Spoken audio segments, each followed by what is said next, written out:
પ્રકરણ 8 વિજ્ઞાન પ્રકરણ 10 તરુણાવસ્થા તરફ રીચિંગ ધી એજ ઓફ એડોલસન્સ. અગાઉના પ્રકરણમાં તમે અભ્યાસ કર્યો કે પ્રાણીઓ કેવી રીતે પ્રજનન કરે છે. મનુષ્ય તેમજ ઘણા બધા અન્ય પ્રાણીઓ એક નિશ્ચિત આયુષ્ય સુધી પહોંચ્યા પછી જ પ્રજનન કરે છે. મનુષ્ય એક નિશ્ચિત આયુષ્ય પછી જ કેમ પ્રજનન કરી શકે છે? આ પ્રકરણમાં તમે માનવ શરીરમાં થતા એવા પરિવર્તનોનો અભ્યાસ કરશો કે જેના પછી તે પ્રજનન માટે સક્ષમ બને છે. પ્રકરણ 9માં તમે મનુષ્યના પ્રજનન અંગો વિશે અભ્યાસ કરી ચૂક્યા છો. આ પ્રકરણમાં આપણે એવા અંતઃસ્ત્રાવો વિશે ચર્ચા કરીશું જે બાળકમાં થનારા પરિવર્તનોમાં મહત્વની ભૂમિકા ભજવે છે, જેના કારણે બાળકનો વિકાસ થઈ તે પુખ્ત બની જાય છે. તરુણાવસ્થા તેમજ યૌવનારંભ, અડોલસન્સ એન્ડ પ્યુબર્ટી. બુજો તેનો 12મો જન્મદિવસ ઉજવી રહ્યો હતો. મિત્રોના ગયા બાદ બુજો અને પહેલી પોતાના માતા પિતાની સાથે વાતો કરવા લાગ્યા. પહેલી એક કન્યા વિદ્યાલયમાં અભ્યાસ કરે છે. તે હસવા લાગી. તેણે ટિપ્પણી કરી કે બુજોના કેટલાક મિત્રો જેઓને 1 વર્ષ બાદ મળી હતી તેઓની ઊંચાઈ એકાએક વધી ગઈ હતી. તેમાંથી કેટલાકને તો મૂછો ઉગવાથી કાર્ટૂન જેવા દેખાતા હતા. તેની માતાએ તેને સમજાવ્યું કે છોકરાઓ મોટા થઈ ગયા છે. જન્મના સમયથી જ વૃદ્ધિ ચાલુ થઈ જાય છે, પરંતુ 10 કે 11 વર્ષના આયુષ્ય પછી વૃદ્ધિમાં એકાએક ઝડપ આવી જાય છે. વૃદ્ધિ દેખાવા લાગે છે. શરીરમાં થનારા પરિવર્તન વૃદ્ધિ પ્રક્રિયાનો એક ભાગ છે. તે એ બાબતનો સંકેત છે કે તમે હવે બાળક નથી રહ્યા, પરંતુ તમે પુખ્તાવસ્થામાં પ્રવેશવા તરફ જઈ રહ્યા છો. શરીરમાં જોવા મળતા આ પરિવર્તનની સમયમર્યાદા ક્યાં સુધીની હોય છે? જીવનનો આ અલગ જ પડાવ છે જેમાં તમે બાળક પણ નથી રહ્યા અને પુખ્ત પણ નથી. હું જિજ્ઞાસુ છું કે શું બાલ્યકાળ અને પુખ્તાવસ્થાની મધ્યની આ અવસ્થાનું કોઈ વિશેષ નામ છે? વૃદ્ધિ એક કુદરતી પ્રક્રિયા છે. જીવનકાળની આ અવસ્થામાં શરીરમાં એવા પરિવર્તન થઈને પ્રજનનની પરિપક્વતા પ્રાપ્ત થાય છે, જેને તરુણાવસ્થા અડોલસન્સ કહેવાય છે. તરુણાવસ્થા લગભગ 11 વર્ષની ઉંમરથી પ્રારંભ થઈને 18 અથવા 19 વર્ષની ઉંમર સુધી રહે છે. આ અવધિ તરુણ એટલે કે ટીન્સ 13 થી 18 કે 19 સુધીની ઉંમર કહેવાતી હોવાથી તે અવસ્થાના બાળકોને તરુણો એટલે કે ટીનેજર્સ પણ કહેવામાં આવે છે. છોકરીઓમાં આ અવસ્થા છોકરાઓની સાપેક્ષે 1 કે 2 વર્ષ પહેલાં જ પ્રારંભ થઈ જાય છે. તરુણાવસ્થાની અવધિ વ્યક્તિઓમાં જુદી જુદી હોય છે. તરુણાવસ્થા દરમિયાન મનુષ્યના શરીરમાં અનેક બદલાવ આવે છે. આ બદલાવ યૌવનારંભનો એટલે કે પ્યુબર્ટી સંકેત છે. તેમાંથી સૌથી મહત્વનું પરિવર્તન છે છોકરા તેમજ છોકરીઓમાં પ્રજનન ક્ષમતાનો વિકાસ. તરુણોમાં પ્રજનન પરિપક્વતાની સાથે જ યૌવનારંભ સમાપ્ત થઈ જાય છે.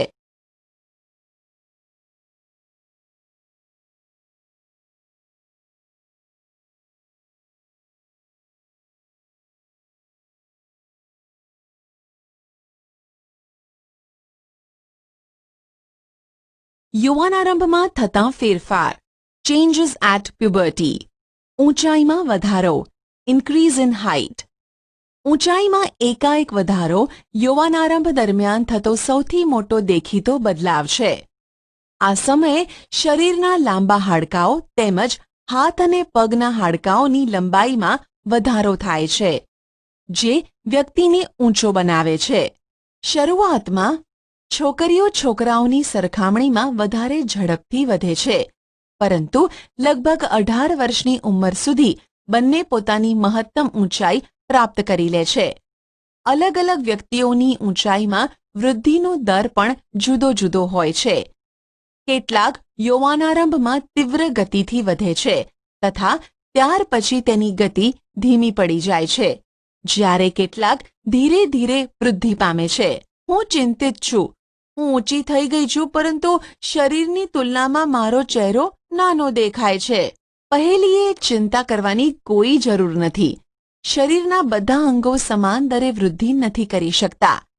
ક્યારેક ક્યારેક તરુણોના હાથ અથવા પગ શરીરની અન્ય અંગોની સાપેક્ષે મોટા દેખાય છે, પરંતુ બીજા અન્ય ભાગો પણ ઝડપથી વૃદ્ધિ કરીને શારીરિક પ્રમાણને સંતુલિત કરે છે.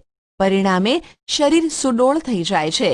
તમે નોંધ્યું હશે કે કોઈ વ્યક્તિની ઊંચાઈ તેના પરિવારના કોઈને કોઈક સભ્યો સાથે લગભગ સમાન હોય છે. તેનું કારણ એ છે કે ઊંચાઈ માતા પિતા દ્વારા પ્રાપ્ત જનીન પર આધાર રાખે છે, પરંતુ વૃદ્ધિના આ વર્ષોમાં ઉચિત પ્રકારનો સંતુલિત આહાર આવશ્યક છે. તે હાડકાઓ, સ્નાયુઓ તેમજ શરીરના અન્ય ભાગોને યોગ્ય રીતે વૃદ્ધિ કરવા માટે પર્યાપ્ત પોષણ પૂરું પાડવામાં મદદ કરે છે. તમે તરુણની પોષણ આવશ્યકતાઓના વિષયમાં આ પ્રકરણમાં આગળ અભ્યાસ કરશો. પ્રવૃત્તિ 10.1 નીચે આપેલા ચાર્ટમાં છોકરા અને છોકરીઓની ઉંમરની સાથે ઊંચાઈમાં થતા વધારાની ટકાવારીને દર્શાવવામાં આવેલ છે. કોલમ 2 અને કોલમ 3માં વ્યક્તિની ઊંચાઈને ટકાવારીમાં દર્શાવવામાં આવેલ છે, જે કોઈ નિશ્ચિત ઉંમરે પહોંચવાથી પ્રાપ્ત થાય છે. ઉંમરને કોલમ 1માં દર્શાવવામાં આવેલ છે. ઉદાહરણ સ્વરૂપે 11 વર્ષની ઉંમરે એક છોકરો તેની પૂર્ણ ઊંચાઈના 81% ઊંચાઈ પ્રાપ્ત કરી લે છે, જ્યારે એક છોકરી તેની પૂર્ણ ઊંચાઈના 88% ઊંચાઈ પ્રાપ્ત કરે છે. આપેલા આંકડા માત્ર નમૂનારૂપ છે, જે જુદી વ્યક્તિઓમાં જુદા પણ હોઈ શકે છે. તમારા મિત્રો માટે કોષ્ટકનો ઉપયોગ કરો અને તેની પૂર્ણ ઊંચાઈનું અનુમાન લગાવો અને તપાસ કરો કે તમારા વર્ગમાં કોણ સૌથી વધુ ઊંચું અને કોણ સૌથી વામન એટલે કે નીચું છે. પૂર્ણ ઊંચાઈ માટેની ગણતરી સેન્ટીમીટરમાં. વર્તમાન ઊંચાઈ સેન્ટીમીટર અપોન વર્તમાન ઊંચાઈ એ પૂર્ણ ઊંચાઈની પર્સન્ટેજ ઇન્ટુ 100. ચાર્ટમાં આપેલા મૂલ્યોના આધારે. ઉદાહરણ: એક છોકરો કે જેની ઉંમર 9 વર્ષ છે તથા ઊંચાઈ 120 સેન્ટીમીટર છે. વૃદ્ધિકાળના અંતિમ તબક્કા પર તેની અંદાજિત ઊંચાઈ કેટલી હશે? 120/75 into 100 centimetre is equal to 160 centimetre ઊંચાઈ. પ્રવૃત્તિ 10.2 પ્રવૃત્તિ 10.1માં આપેલી માહિતીનો ઉપયોગ કરીને એક આલેખ બનાવો. ઉંમરને એક્સ અક્ષ પર તથા ઊંચાઈની વૃદ્ધિની ટકાવારીને વાય અક્ષ પર લો. તમારી ઉંમરને આલેખ પર વિશિષ્ટ સ્વરૂપે નિર્દેશિત કરો. તમે ઊંચાઈની જે ટકાવારીને પ્રાપ્ત કરી ચૂક્યા છો તેની જાણકારી મેળવો. તમે અંતે જે ઊંચાઈને પ્રાપ્ત કરી શકશો તેની ગણતરી કરો. તમે તમારા આલેખની સરખામણી નીચે આપેલા આલેખ સાથે કરો. શારીરિક આકારમાં બદલાવ. Change in body shape. તમે નોંધ્યું હશે કે તમારા વર્ગમાં અભ્યાસ કરતા વિદ્યાર્થીઓના ખભા તેમજ છાતીનો ભાગ નીચલા ધોરણમાં અભ્યાસ કરતા વિદ્યાર્થીઓની સરખામણીએ પહોળો હોય છે. તેનું કારણ એ છે કે તેઓ યુવાનારંભમાં પ્રવેશ કરી ચૂક્યા છે. વૃદ્ધિના કારણે ખભાનો ભાગ ફેલાઈને પહોળો થઈ જાય છે. છોકરીઓમાં કમરની નીચેનો ભાગ પહોળો થઈ જાય છે. વૃદ્ધિના કારણે છોકરાઓમાં શરીરના સ્નાયુઓનો વિકાસ છોકરીઓના વિકાસની સરખામણીએ વધુ હોય છે. અર્થાત તરુણાવસ્થામાં છોકરા અને છોકરીઓમાં જોવા મળતા બદલાવ અલગ અલગ હોય છે. અવાજમાં બદલાવ. Voice change. શું તમે નોંધ્યું છે કે ક્યારેક ક્યારેક તમારા વર્ગમાં કેટલાક છોકરાઓનો અવાજ ફાટવા લાગે છે? યૌવનારંભમાં કંઠની ગ્રંથિ એટલે કે વોઇસ બોક્સ એટલે કે સ્વર પેટીમાં એટલે લેરિંગ્સ વૃદ્ધિની શરૂઆત થાય છે. છોકરાઓની સ્વરપેટી વિકાસ પામીને અપેક્ષાકૃત મોટી થઈ જાય છે. છોકરાઓમાં મોટી થયેલી સ્વરપેટી ગળાના ભાગમાં બહારની તરફ ઉપસી આવે છે, જેને કંઠમણી એટલે કે એડમ્સ એપલ કહે છે. છોકરીઓમાં સ્વરપેટી તેના નાના કદને લીધે માંડ દેખાતી હોય છે.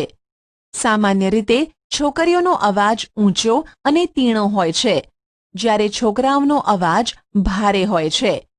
તરુણાવસ્થાના છોકરાઓમાં ક્યારેક ક્યારેક સ્વરપેટીના સ્નાયુઓમાં અનિયંત્રિત વૃદ્ધિ થઈ જાય છે અને અવાજ ઘોઘરો થઈ જાય છે. આ સ્થિતિ કેટલાક દિવસો અથવા કેટલાક અઠવાડિયા સુધી રહે છે, જેના પછી અવાજ સામાન્ય થઈ જાય છે. મારા અનેક સહપાઠીઓનો અવાજ ઘોઘરો છે. હવે હું જાણી ચૂક્યો છું કે આવો અવાજ કેમ હોય છે. પ્રસ્વેદ અને તૈલી ગ્રંથિઓની ક્રિયાશીલતામાં વધારો. Increased activity of sweat and sebaceous glands. પ્રસ્વેદ અને તૈલી ગ્રંથિઓનો સ્ત્રાવ તરુણાવસ્થામાં વધી જાય છે. આ ગ્રંથિઓની વધારે પડતી ક્રિયાશીલતાને કારણે કેટલીક વ્યક્તિઓના ચહેરા પર ફોડલીઓ અને ખીલ વગેરે થઈ જાય છે. પ્રસ્વેદ ગ્રંથિઓ, તૈલ ગ્રંથિઓ તથા લાળ ગ્રંથિઓ જેવી કેટલીક ગ્રંથિઓ પોતાનો સ્ત્રાવ વાહિનીઓ દ્વારા કરે છે. અંતઃસ્ત્રાવી ગ્રંથિઓ અંતઃસ્ત્રાવોને સીધા રુધિર પ્રવાહમાં મુક્ત કરે છે. આથી તેને નલિકા વિહીન ગ્રંથિઓ પણ કહે છે. પ્રજનન અંગોનો વિકાસ. Development of sex organs. અગાઉના પ્રકરણમાં દર્શાવેલી આકૃતિ 9.1 તેમજ 9.2 માં દર્શાવવામાં આવેલા માનવ પ્રજનનાંગોના અભ્યાસ કરો. યૌવનારંભમાં નર પ્રજનન અંગો જેવા કે શુક્રપિંડ તેમજ શિશ્ન પૂર્ણતઃ વિકસિત થઈ જાય છે. શુક્રપિંડમાંથી શુક્રકોષોનું ઉત્પાદન શરૂ થઈ જાય છે. છોકરીઓમાં અંડપિંડ કદમાં વધે છે તથા અંડકોષો પરિપક્વ થવા લાગે છે. અંડપિંડમાંથી અંડકોષોનું મુક્ત થવાનું શરૂ થઈ જાય છે. માનસિક, બૌદ્ધિક તેમજ સંવેદનાત્મક પરિપક્વતા પ્રાપ્ત થવી. Reaching mental, intellectual and emotional maturity. તરુણાવસ્થા વ્યક્તિની વિચારસરણીમાં પરિવર્તનની પણ અવસ્થા છે. પહેલાની સાપેક્ષે કિશોર વધારે સ્વતંત્ર તેમજ પોતાની તરફ વધારે સચેત હોય છે. તેનામાં બૌદ્ધિક વિકાસ પણ થાય છે તથા તે વિચારવામાં વધારે સમય લે છે. વાસ્તવમાં કોઈ પણ વ્યક્તિના જીવનમાં આ એ સમય છે કે જેમાં તેના મગજની શીખવાની ક્ષમતા સર્વાધિક હોય છે. ક્યારેક ક્યારેક તરુણ શારીરિક તેમજ માનસિક બદલાવ પ્રત્યે અનુકૂળ થવા પ્રયત્ન કરે છે ત્યારે પોતાને અસુરક્ષિત અનુભવે છે. પરંતુ તરુણ હોવાને નાતે તમારે સમજવું જોઈએ કે અસુરક્ષિત મહેસૂસ કરવાનું કોઈ પણ કારણ નથી. આ બદલાવ એક કુદરતી બદલાવ છે જે શારીરિક વૃદ્ધિના કારણે ઉત્પન્ન થઈ રહ્યા છે. ગૌણ જાતીય લક્ષણો. Secondary sexual characters. તમે પ્રકરણ 9માં અભ્યાસ કરી ચૂક્યા છો કે શુક્રપિંડ તેમજ અંડપિંડ પ્રજનન અંગ છે. તે જન્યુઓ જેવા કે શુક્રકોષો અને અંડકોષોને ઉત્પન્ન કરે છે. યૌવનારંભમાં છોકરીઓના સ્તનનો વિકાસ થવા લાગે છે તથા છોકરાઓના ચહેરા પર વાળ ઉગવા લાગે છે, એટલે કે દાઢી મૂછ ઉગવા લાગે છે. આ લક્ષણો છોકરીઓને છોકરાઓથી અલગ પાડે છે. આવા લક્ષણોને ગૌણ જાતીય લક્ષણો કહે છે. છોકરાઓની છાતી પર પણ વાળ ઉગવા લાગે છે.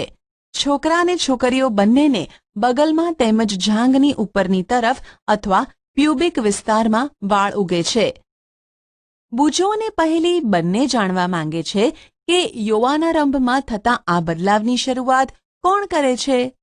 તરુણાવસ્થામાં થતા આ બદલાવ અંતઃસ્ત્રાવો એટલે કે હોર્મોન્સ દ્વારા નિયંત્રિત હોય છે. અંતઃસ્ત્રાવ એ રાસાયણિક પદાર્થ છે. તે અંતઃસ્ત્રાવી ગ્રંથિઓ એટલે કે એન્ડોક્રાઇન ગ્લેન્ડ્સ અથવા અંતઃસ્ત્રાવી તંત્રો દ્વારા ઉત્પન્ન કરવામાં આવે છે. યૌવનારંભની સાથે જ શુક્રપિંડ નર અંતઃસ્ત્રાવ અથવા ટેસ્ટોસ્ટેરોનનું નિર્માણ ચાલુ કરી દે છે. આ અંતઃસ્ત્રાવ છોકરાઓમાં બદલાવનું કારણ છે, જેના વિશે તમે હમણાં જ અભ્યાસ કર્યો છે. ઉદાહરણ તરીકે ચહેરા પર વાળ ઉગવા. છોકરીઓમાં યૌવનારંભની સાથે અંડપિંડ માદા અંતઃસ્ત્રાવ અથવા ઇસ્ટ્રોજન ઉત્પન્ન કરવાનું શરૂ કરી દે છે, જેનાથી સ્તન વિકસિત થઈ જાય છે. દૂધસ્ત્રાવી ગ્રંથિઓ સ્તનની અંદર વિકસિત થઈ જાય છે. આ અંતઃસ્ત્રાવોના ઉત્પાદનનું નિયંત્રણ એક અન્ય અંતઃસ્ત્રાવ દ્વારા થાય છે, જે પિટ્યુટરી ગ્રંથિમાંથી ઉત્પન્ન થાય છે. પ્રજનનિક કાર્યોની શરૂઆત કરવામાં અંતઃસ્ત્રાવોનો ફાળો. Role of hormones in initiating reproductive function. અંતઃસ્ત્રાવી ગ્રંથિઓ અંતઃસ્ત્રાવને રુધિરમાં સીધા જ ઠાલવે છે, જેનાથી તે શરીરના વિશિષ્ટ ભાગ અથવા લક્ષ્યાંક સ્થળ સુધી પહોંચી શકે. લક્ષ્યાંક સ્થળ અંતઃસ્ત્રાવ સાથે પ્રતિક્રિયા કરે છે. આપણા શરીરમાં અનેક અંતઃસ્ત્રાવી ગ્રંથિઓ કે નલિકાવિહીન ગ્રંથિઓ છે. શુક્રપિંડ તેમજ અંડપિંડ જાતીય અંતઃસ્ત્રાવોને ઉત્પન્ન કરે છે. તમે હમણાં જ અભ્યાસ કર્યો કે આ અંતઃસ્ત્રાવો ગૌણ જાતીય લક્ષણો માટે જવાબદાર છે. જાતીય અંતઃસ્ત્રાવો પણ પિટ્યુટરી ગ્રંથિ દ્વારા સ્ત્રાવિત અંતઃસ્ત્રાવના નિયંત્રણમાં હોય છે. પિટ્યુટરી ગ્રંથિ અનેક અંતઃસ્ત્રાવો ઉત્પન્ન કરે છે, જેમાંથી એક અંતઃસ્ત્રાવ અંડપિંડમાં અંડકોષ તેમજ શુક્રપિંડમાં શુક્રકોષોના પરિપક્વનને નિયંત્રિત કરે છે. પિટ્યુટરી ગ્રંથિમાંથી સ્ત્રાવિત અંતઃસ્ત્રાવ પ્રજનન અંગોને ટેસ્ટેસ્ટરોન નરમાં તથા ઇસ્ટ્રોજન માદામાં ઉત્પન્ન કરવા માટે પ્રેરિત કરે છે. રુધિર પ્રવાહમાં મુક્ત થાય છે તથા શરીરના વિભિન્ન ભાગો એટલે કે લક્ષ્યાંક સ્થળ સુધી પહોંચે છે. યૌવનારંભ દરમિયાન શરીરમાં પરિવર્તનોને ઉત્તેજિત કરે છે. પહેલી અને બૂજો હવે સમજી ગયા છે કે યૌવનારંભ વ્યક્તિના પ્રજનન અવધિનો પ્રારંભ છે, જ્યારે વ્યક્તિ પ્રજનન ક્ષમતા પ્રાપ્ત કરે છે. પરંતુ તે જાણવા માંગે છે કે શું પ્રજનન અવધિ એકવાર શરૂ થઈ જાય પછી જીવન પર્યાપ્ત ચાલુ રહે છે કે અમુક સમયે તે પૂર્ણ પણ થાય છે. મનુષ્યમાં પ્રજનન કાળની અવધિ. Reproductive phase of life in humans. જ્યારે તરુણોના શુક્રપિંડ તથા અંડપિંડ જન્યુઓ ઉત્પન્ન કરવા લાગે છે, ત્યારે તે પ્રજનન યોગ્ય થઈ જાય છે. જન્યુઓની પરિપક્વતા તેમજ ઉત્પાદનની ક્ષમતા પુરુષોમાં સ્ત્રીઓની સરખામણીએ વધારે હોય છે. સ્ત્રીઓમાં પ્રજનન અવસ્થાનો પ્રારંભ યૌવનારંભ એટલે કે 10 થી 12 વર્ષની ઉંમરથી થઈ જાય છે તથા સામાન્ય રીતે 45 થી 50 વર્ષની ઉંમર સુધી ચાલ્યા કરે છે. યૌવનારંભથી અંડકોષો પરિપક્વ થવા લાગે છે. અંડપિંડોમાં એક અંડકોષ પરિપક્વ થાય છે તથા લગભગ 28 થી 30 દિવસોના અંતરાલ પર કોઈ પણ એક અંડપિંડ દ્વારા મુક્ત થાય છે. આ સમયમાં ગર્ભાશયની દિવાલ જાડી થઈ જાય છે, જેનાથી તે અંડકોષના મુક્ત થયા બાદ યુગ્મનજને ગ્રહણ કરી શકે, જેના ફળ સ્વરૂપે ગર્ભધારણ થાય છે. જો અંડકોષનું ફલન ના થાય તો તેવી સ્થિતિમાં અંડકોષ તથા ગર્ભાશયનું મોટું સ્તર તેમજ તેની રુધિર વાહિનીઓ સાથે તૂટવા લાગે છે. તેનાથી સ્ત્રીઓમાં રક્તસ્રાવ થાય છે, જેને ઋતુસ્રાવ અથવા રજોસ્રાવ એટલે કે મેન્સ્યુરેશન કહે છે. ઋતુસ્રાવ લગભગ 28 થી 30 દિવસોમાં એકવાર થાય છે. પહેલો ઋતુસ્રાવ યૌવનારંભની શરૂઆતમાં થાય છે, જેને રજોદર્શન એટલે કે મેનાર્ક કહે છે. લગભગ 45 થી 50 વર્ષની ઉંમરે ઋતુસ્રાવ થવાનું બંધ થઈ જાય છે.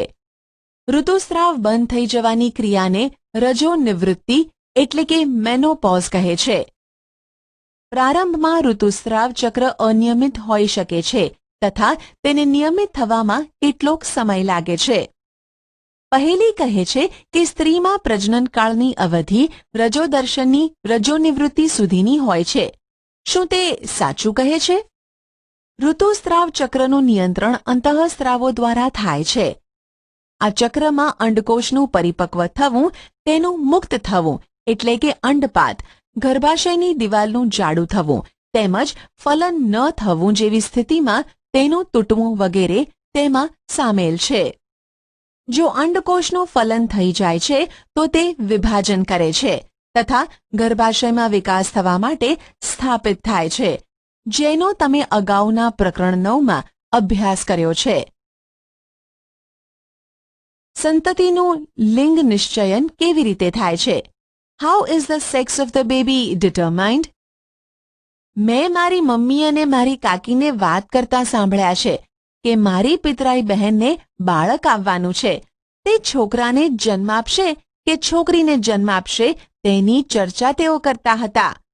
મને એ જાણવાની ઉત્સુકતા છે કે એ નક્કી કેવી રીતે થાય છે કે ફલિત અંડકોશ છોકરા તરીકે વિકસિત થશે કે છોકરી તરીકે? છોકરો કે છોકરી, બોય ઓર ગર્લ? ફલિત અંડકોશ અથવા યુગ્મનજમાં જ જન્મ લેનાર બાળકના લિંગ નિશ્ચયન માટેનો સંદેશ હોય છે. આ સંદેશ ફલિત અંડકોશમાં દોરી જેવી સંરચના અથવા રંગસૂત્રો એટલે કે ક્રોમોઝોમ્સમાં હાજર હોય છે. પ્રકરણ 8 ને યાદ કરો. રંગસૂત્રો પ્રત્યેક કોષના કોષ કેન્દ્રમાં આવેલા હોય છે. બધા જ મનુષ્યોના કોષોના કોષ કેન્દ્રમાં 23 જોડ રંગસૂત્રો આવેલા હોય છે.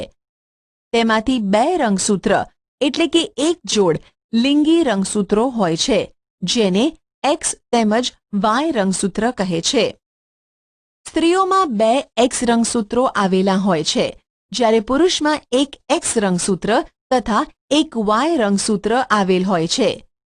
જનન કોષો એટલે કે શુક્રકોષ અથવા અંડકોષમાં રંગસૂત્રોની એક જોડ હોય છે. અફલિત અંડકોષમાં હંમેશા એક એક્સ રંગસૂત્ર આવેલું હોય છે, પરંતુ શુક્રકોષો 2 પ્રકારના હોય છે, જેમાંથી એક પ્રકારના શુક્રકોષમાં એક્સ રંગસૂત્ર તેમજ બીજા પ્રકારના શુક્રકોષમાં વાય રંગસૂત્ર આવેલ હોય છે. આકૃતિ 10.4 ને જુઓ. જ્યારે એક્સ રંગસૂત્રવાળો શુક્રકોષ અંડકોષનું ફલન કરે છે તો યુગ્મનજમાં 2 એક્સ રંગસૂત્રો થાય છે. તેથી તે માદા શિશુમાં વિકાસ પામે છે. પરંતુ જો અંડકોષનું ફલન કરવાવાળા શુક્રકોષમાં વાય રંગસૂત્ર હશે તો તે યુગ્મનજ નર શિશુમાં વિકાસ પામશે.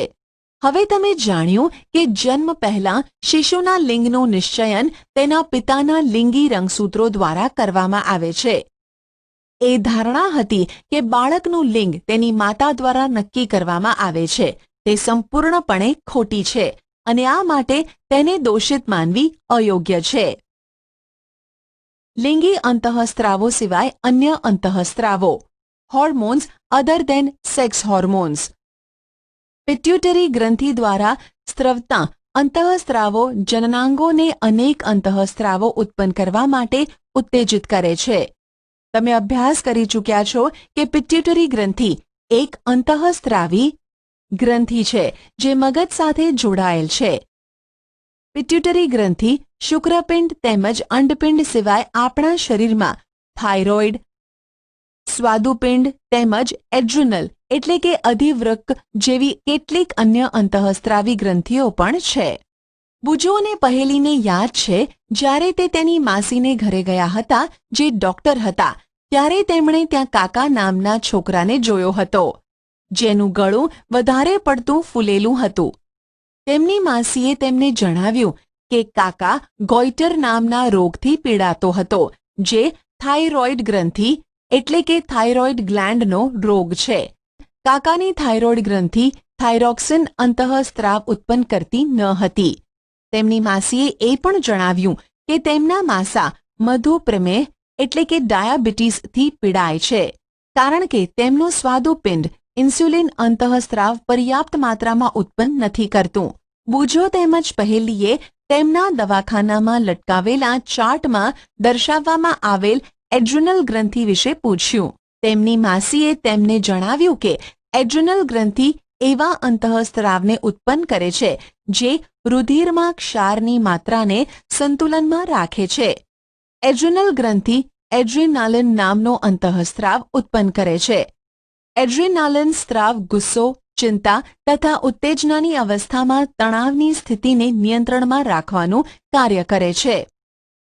થાઇરોઇડ તેમજ એડ્રિનલ ગ્રંથિ પિટ્યુટરી ગ્રંથિ દ્વારા સ્ત્રવિત અંતઃસ્ત્રાવોના માધ્યમ દ્વારા મળતા આદેશ અનુસાર જ પોતાના અંતઃસ્ત્રાવોને મુક્ત કરે છે.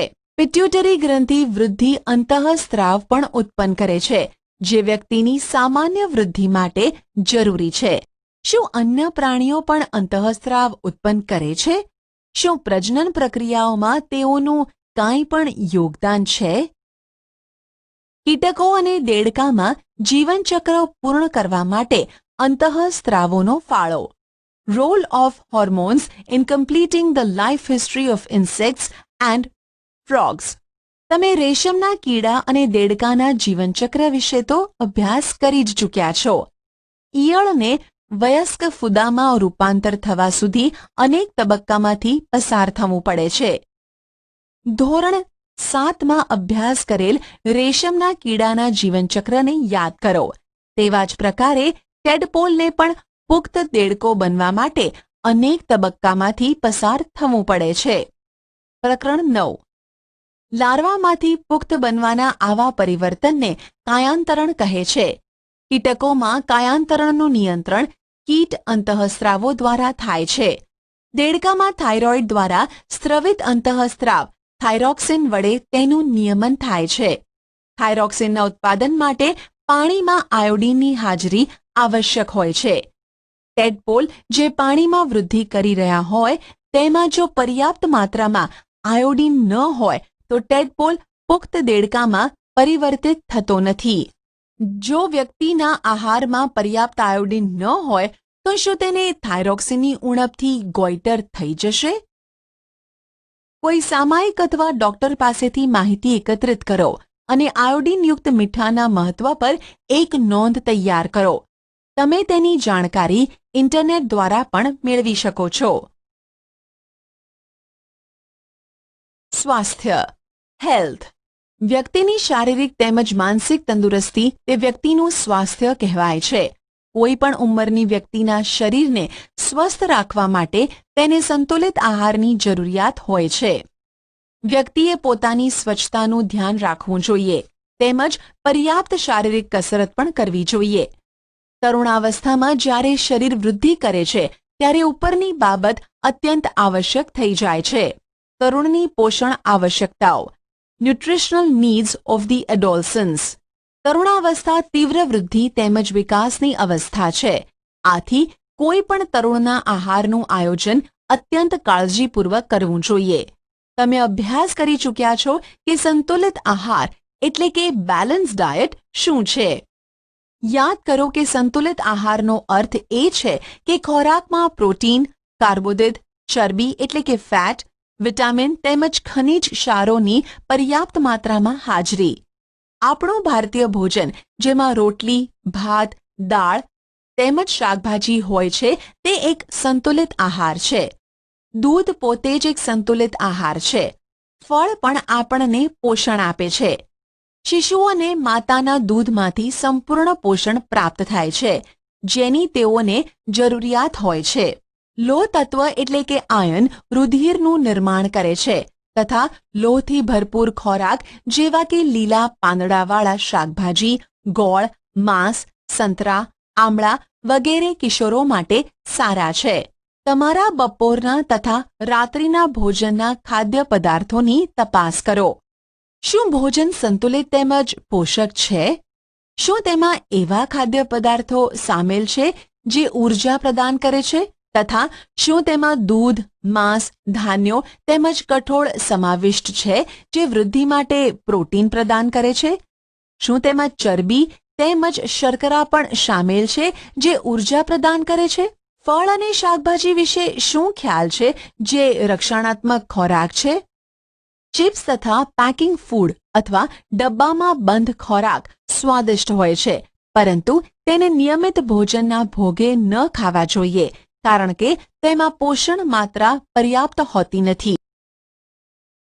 પ્રવૃત્તિ 10.4. તમારા મિત્રોનું એક જૂથ બનાવો. એવા ખાદ્ય પદાર્થોના નામ લખો જે તમે ગઈકાલે નાસ્તામાં, બપોરે કે પછી સાંજના ભોજનમાં ખાધા હોય. એવા ખાદ્ય પદાર્થોની ઓળખ મેળવો કે જે ચોક્કસ વૃદ્ધિ માટે જવાબદાર હોય. જંક ફૂડને પણ ઓળખો કે જે તમે ગઈકાલે ખાધા હોય. પ્રવૃત્તિ 10.5. આકૃતિ 10.6 માંથી પ્રેરણા લઈ ચાર્ટ અથવા પોસ્ટર બનાવો અને તમારા વર્ગમાં ચોંટાડો.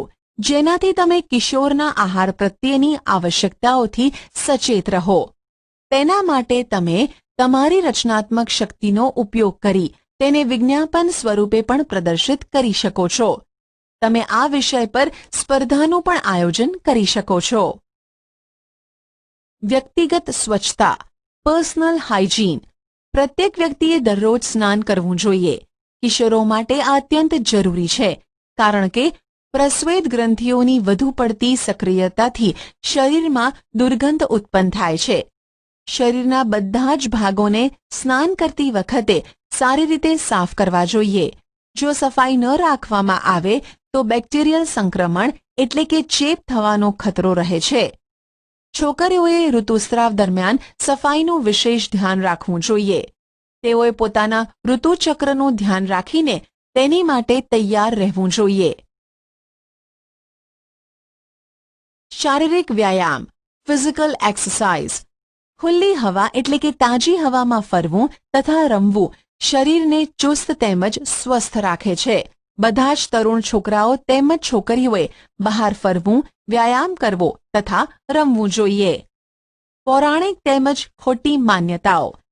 પ્રકરણ 9 તથા આ પ્રકરણમાં તમે મનુષ્યના પ્રજનન સંબંધિત વૈજ્ઞાનિક તથ્ય તેમજ સિદ્ધાંતના વિષયમાં અભ્યાસ કર્યો. એવી ઘણી બધી ખોટી માન્યતાઓ, અવધારણાઓ પ્રચલિત છે, જેને જાણ્યા પછી તરુણ હોવાના નાતે તમારે તેને છોડવી જોઈએ. ઉદાહરણ તરીકે, કિશોરોના શારીરિક પરિવર્તન સંબંધિત અનુભવોથી લઈને અનેક પૌરાણિક તેમજ ખોટી માન્યતાઓ છે. તેમાંથી કેટલીક નીચે આપવામાં આવેલ છે. હવે તમે આના સંબંધિત તર્ક ઉત્પન્ન કરી શકો છો કે આ પૌરાણિક અથવા ખોટી માન્યતા છે, જેનો કોઈ આધાર નથી. 1. ઋતુસ્રાવના સમયે જો કોઈ છોકરી કોઈ છોકરાને જુએ તો તે ગર્ભવતી બની જાય છે. 2. સંતાનની જાતિ માટે માતા જવાબદાર છે. 3. ઋતુસ્રાવની અવસ્થામાં છોકરીનું રસોડામાં કામ કરવું નિષેધ છે. તમને આવા અનેક વાક્યો તથા પૌરાણિક તથ્યો જોવા મળશે, જેનો કોઈ આધાર નથી. તેને દૂર કરો અથવા છોડી દો. પ્રવૃત્તિ 10.6. તમારા વર્ગમાં એવા વિદ્યાર્થીઓના આંકડા એકત્રિત કરો કે જે નિયમિત વ્યાયામ એટલે કે કસરત કરે છે, તથા એવા વિદ્યાર્થીઓના પણ આંકડા એકત્રિત કરો કે જે કસરત કરતા નથી. શું તમને તેમની ચુસ્તી તથા સ્વાસ્થ્યમાં કોઈ ફરક જોવા મળે છે? નિયમિત કસરતના લાભ પર એક અહેવાલ તૈયાર કરો. નશાકારક પદાર્થોને ના કહો. સે નો ટુ ડ્રગ્સ.